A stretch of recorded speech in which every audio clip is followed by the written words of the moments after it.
Hello everybody, welcome back to Let's Play Hearts of Iron 4 Kaiserreich Ottoman Empire. Let's continue on from last left off. Oh, Muscat, thank you. We'll be friendly with Muscat. Maybe, and we're going to be very unfriendly to the Sultan of Nejd. But if you haven't enjoyed this series, I do recommend, it's not even like a recommendation. I implore you to like the video, subscribe, because it does really help me out. Like, I know people all the time, you know, they say at the very beginning of videos, like, oh, you gotta like and subscribe, hit the bell. You don't gotta hit the bell. I think that might be a little too crazy here. But you know, it does genuinely make a big difference the way the videos grow, which is nice. Anyways, Syrian League of National Action. Rumors have been brewing for a while now after the electoral defeat of the Decentralist Coalition in 1935 of a new party for a second-generation Syrian nationalist. Promising to be young, dynamic, and very different from the traditional Damascus parties, this new party has today announced to the public under the leader of Ahmed Shabrati and a couple of other people's names I definitely can't pronounce as the League of National Action. In opposition to the old elites deeply ingrained within the Ottoman civil system, the new party promises to be the voice of Syrian youth and work together with other Arab national forces to hasten the autonomy Syria has been striving for. Likely influenced by Egyptian rhetoric in the League of National Action has also embraced equality and greater Arab identity as opposed to the Syrian focus Watani identity of the Damascus elite. Well, cool. You know, I don't need political power. I don't need stability. I don't need anything. All I need is the spirit of the Ottoman people to run through my veins. Anyways. Oh, a lot of unrest will decrease. The People's House's program is officially announced today as an attempt to increase social cohesion between the various citizens of the empire and promote consciousness among the lower strata. In practice, however, the House of Community Centers have a task to promoting reformists undertaken by the OHF in stimulating proper support for the secular and moderate society. Seen by some of the Ansar organizations in Mashriq, the institution quickly spreads throughout the nation, with already close to 60 of them spread across the empire, particularly in Anatolia. Whilst Turkish reaction to the house seems to be fairly warm, even in conservative areas, despite the message they are portraying, Arabs have shown far less interest, with the branch opening Medina receiving no visitors at all. But you know what, we get 4% stability out of it. Most of Anatolia is pretty happy with us at the moment, which I guess is not like super surprising. Okay, Szechuan, Tibet have ended their hostilities. I will say Tibet is looking pretty goddamn good at the moment. And yeah, I mean, the Qing got 4 allies over here. The Qing are doing pretty well for themselves. And, I mean, that is good. I mean, it's good for us.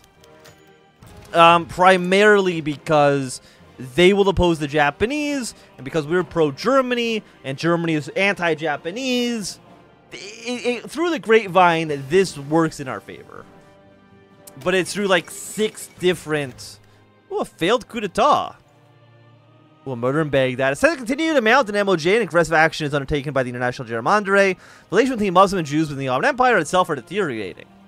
Last week, 2 Jews were shot in the streets of Baghdad by unknown persons, either for personal or political motives. A few days later, another Jew was killed, promoting demands from the Jewish community in the city for gerrymandering protection, for which Al-Wali complied. Although further attacks have thus far not occurred, it's only further confirms fears of increasing instability in the Mashriq. 100 political power, which is pretty good. You need 38 support weapons and a failed coup in Cairo. Well, I don't know. Hey, immediately we're gonna get some unrest and the unrest decrease in Baghdad. Continue attacking the Jewish community in Baghdad and threats of local newspapers demanding that the Rabbi express his opposition to the Zionist project in the international Jewry in general has forced the chief Rabbi and the city to ultimately comply. To further relieve tension among the Muslim population, meaning to explain the Palestine situation, were organized in Baghdad Mosque at their prayers commemorating the ascent of the Prophet. Whether it was the message or the high attendance of plainclothes policemen would stop further escalation is unclear. 102 political power. I mean, you're on high right now. I'm gonna decrease you to a medium for the moment because I do know Iraq can revolt against us. You know what? I'm gonna get it down to low. I think Iraq is one of the countries where it's not guaranteed for them to rise up. I've seen some games where Iraq rises up, some games where they don't. Every single game I've ever seen, Syria does revolt every single time. But I think Iraq, there's a chance they won't go to war with us, which is good, because that's one less person we need to fight. Also, I guess I should be getting some battle lines drawn here, right? That would probably make sense. You know, let's actually bring 3 of you over to the... Bring 4 of you over to the Iranian front. Okay, we got violence in the MOJ. Give me war support. Basically, the MOJ is completely falling apart. And within a few months, we'll be going to war over it. With us and on one end, and the lovely Egyptian on the other. So the Society for the Defense of Palestine forms. Bossed by General Taha el-Hashimi, brother of the WWII Yassin al-Hashimi. The Society of the Defense of Palestine was formed earlier this week, primarily created to collect donations for the Arab Mujahideen fighting in Palestine. They are, however, also an important conduit of Arab nationalism as a direct result of the government against the MOJ remaining absent. Nonetheless, taking action against the group may be dangerous, as the family connection between its founder and WWII and war hero Yassin could lead to unfortunate consequences if not handled properly. Shut them down. Yes. Good. What else we have in here? We got 2 decisions: centralized tax in Tripolitania and settle Tripolitanian tribes. Well, I mean, I'm not going to say no to it. Yeah, we'll do these ones. I mean, right now you're at 15%. They're not Haifa increases. Haifa is... I should know where Haifa is. But I don't off the top of my head. Anyways. Coming from within the Ottoman army stationed in Iraq and Syria, a small group of volunteers and desperados have deserted the forces to join the Palestinian guerrilla movement. Presumably led by Fawza el-Kawaki, an Ottoman officer of Syrian descent, the group is reported to be well armed and receiving covert support from the Wali of the Mashriq. Haifa. I really should know. It's you, okay. Well, right now they're on medium. Honestly, medium's not too bad. Like, obviously, I would prefer it to be of 0. You know what? We'll go with, it's about a year ahead of time, but that's not too bad. Okay, give me the war support. Fantastic. Muscat, I think, did end up winning their war against the Sultan of Nejd. Well, they probably ended up winning primarily due to the threat of our intervention, which, I mean, works out in my favor, for sure. Because I definitely would intervene if I needed to. Okay, we got protests in Haifa. Constituting what the northern part of what could be called Ottoman Palestine, the province of Haifa has long served as an economic center point for the region. With the demarcation of the MOJ borders in 1920, based on an arbitrary position of the front lines at the time, much of the economic connection between the north and south were disrupted. The growing Jewish community in the region was largely displaced in the following months, to great anger of both the Jews and Arabs alike. As tensions continue to rise in the MOJ, so have Palestinian Arabs in Haifa taken to the streets support for their southern brethren. Calling upon the Caliphs to protect Islam from the foreign invasion, and to reunite Palestine and make a stand against imperial encroachment, thousands are marching down the city's narrow streets. And can I give you, like, a single decrease? Get me back down to medium in Haifa. I don't want anywhere being, like, very high. Or high or very... I mean, okay, so Lebanon hates us, but... That's okay, kind of. That's kind of okay. Okay, we got another division. You know, we're signing it over to Red Army. So, is that the worst? No, Medina also despises us. And I don't know if there's anything I can do about that right now. Get a railway. We got 2 free civilian factories, which is nice. Don't get me wrong. Beirut, Damascus, Medina, Mecca, Transjordan. It goes down by 1. 35 days. I will take it. It'll go 1 down to low. Damascus is an increase. Thank you. 2 units sending it over to red. And also, I guess people also been asking me to not completely spam through the decisions so that people can pause and read them. It's not that I don't want to do it. It's that I continuously forget to do it.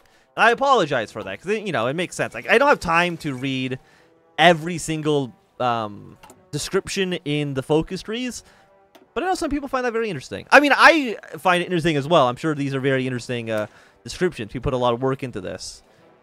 It's just that if I read the events and I read this every single time, it would be insane. Every series would take 500 videos. Only, like, I guess, like, the New Order would make sense to read the events in normally.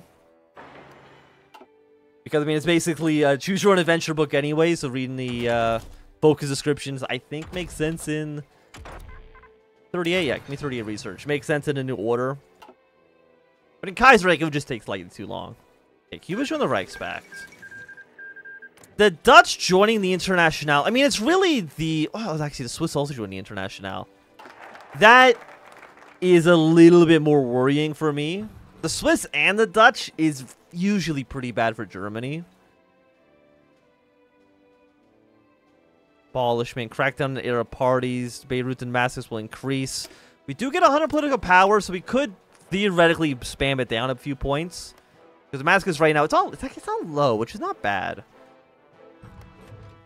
Also, Middle Africa is completely collapsing.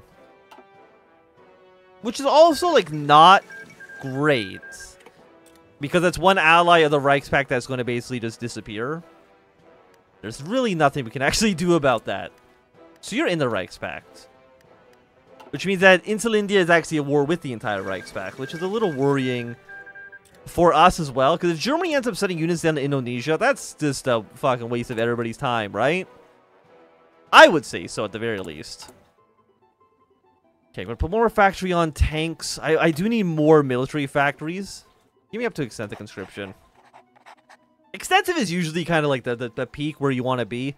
Going out to all adult serve, or serves by requirement, is usually like, it's not good. It's the first one that's got debuffs that I would say are pretty, like actually pretty bad. Okay, Iberia joined the Internationale. We knew that was going to be happening. Like, there was no way it wasn't. What about you guys? I mean, Ruthenia, I think, could theoretically still switch sides. It just depends on how socialist Ruthenia is. And who won the election here? The Polish Socialist Party, the Social Democrats. I don't remember if the Social Democrats or if the Polish Socialist Party is pro-socialist, like pro-international or not.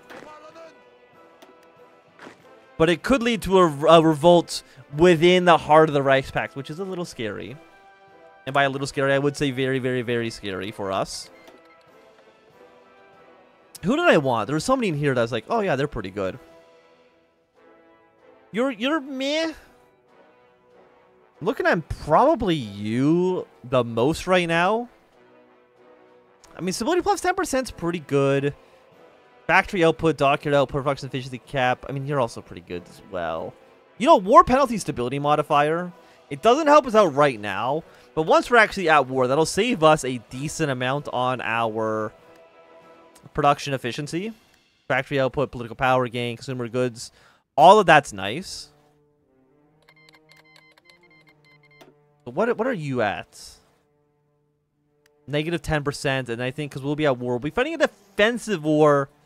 Actually, we'll be fighting a defensive war. I actually don't know who's considered the aggressor in the War of the Desert. I think it's Egypt.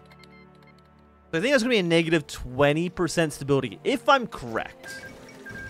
Versus a negative 30% if I didn't have this guy on board.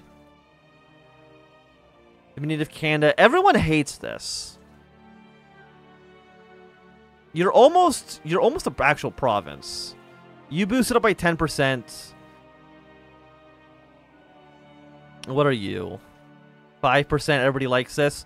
Let's expand city to farm connections. And let's enact the Tigris and Euphrates navigation law. What do you want me to do? I really wish I clicked this. It would just bring me there. 25. 5% more integration. Yes.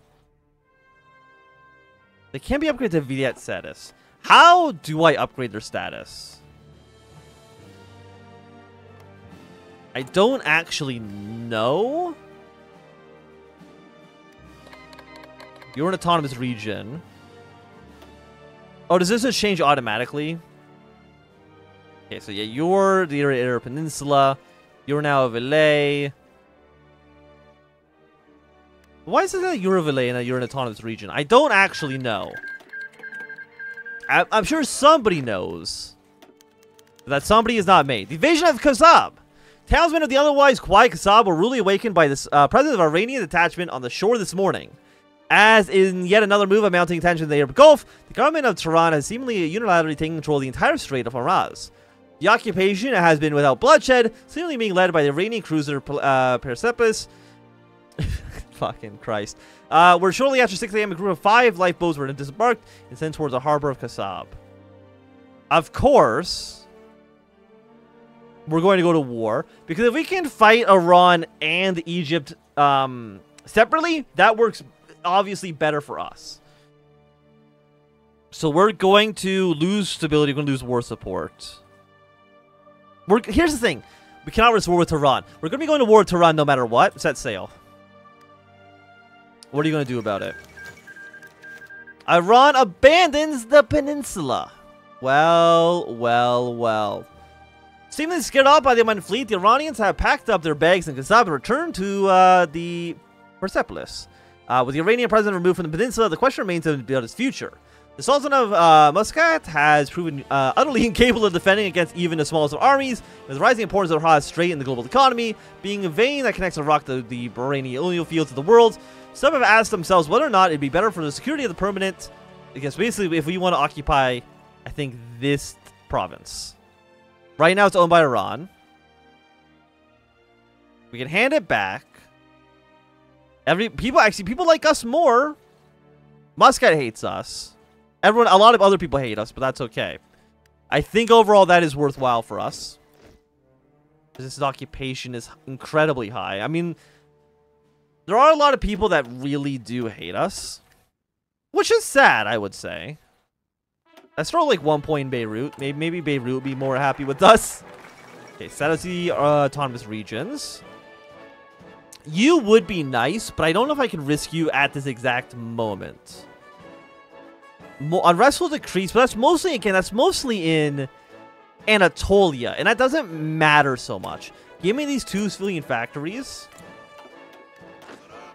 We're going to send you over to Brown Army. Are any of our tanks ready to go?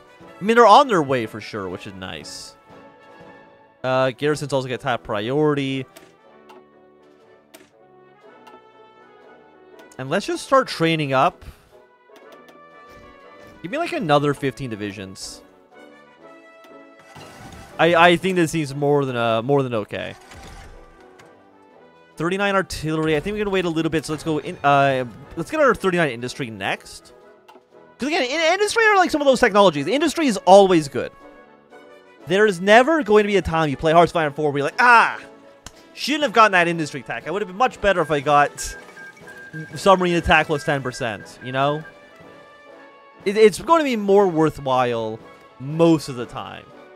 Like, maybe if you're, like, Japan or something like that, you can make the argument. Maybe if you're Britain, you can make the argument to do the other way. But even then, I don't think that's actually true. Even then, I think you're basically just lying to yourself. Okay, so you guys are at war. Your autonomous regions. Centralized tax. Political power plus 50. Integrate you a little bit more. 20%. Cyprus will be a little upset with us, though. Let's centralize tax here. What is Cyprus at right now when it comes to unrest? Very high.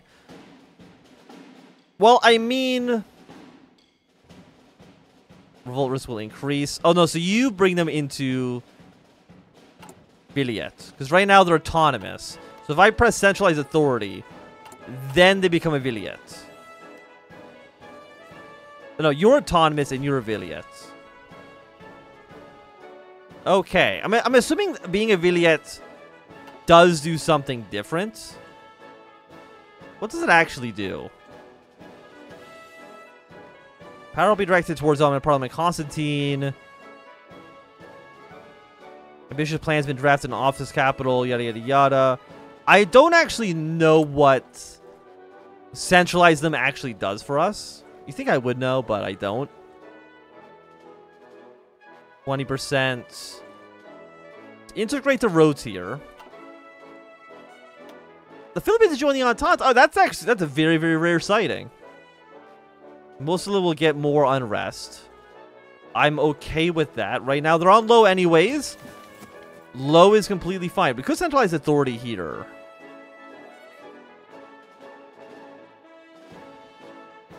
I mean, we could try it. You know what? Let's upgrade and then... I don't have political power, right? Because you cost 10. But that's okay. We've integrated you up a little bit. You're the Greek islands. You are... Yeah, Rocky lands. So Kurik, this is a province. You guys are Vilayets, and Basra is an autonomous region. So, like, do the provinces not have unrest? Is that kind of...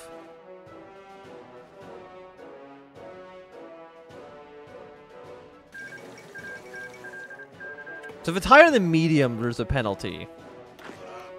I mean, you're on very high. I don't know if there's anything to do about that. So let's bring you down to medium. You're on high, medium, very high, high. I mean, I would like the political power for sure. This booty goes down. Let's remove illiteracy. Give me more research speed next. And we're just going to basically save our political power, I guess, to kind of bring these guys down. I mean, that sounds good to me. We can also create an agency, theoretically. Is there any... Would I need an agency? You know what? The answer is probably yes, to fight some of this unrest. So you're on medium. You're on high. You're on high. I mean, where would I want to... I think like, a lot of these people are very mad at us. You know, let's bring you down to medium. Maybe that person was wrong, and that Armenia doesn't always rebel no matter what. If we're lucky. Okay, so Greece has destroyed the socialists there. You are the non-partisan regime, which I believe is pro-Berlin. And for the tanks, I think we do want just like a dedicated tank commander.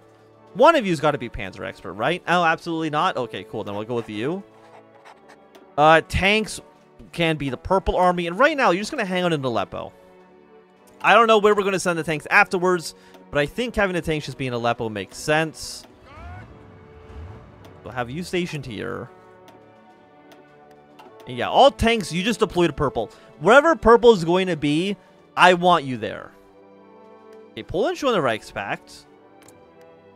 Okay, that seems good. I mean, you're still a puppet, so I don't know why it says you joined the Reichspakt. Maybe you technically left and then rejoined. I don't know. That's my best guess, at the very least. But with tensions rising all across the Middle East, I think this is going to be a great time for us to end off this episode for today. So if you've enjoyed, give me a thumbs up. Not enjoying, click thumbs down. If you want to see more, subscribe, and goodbye.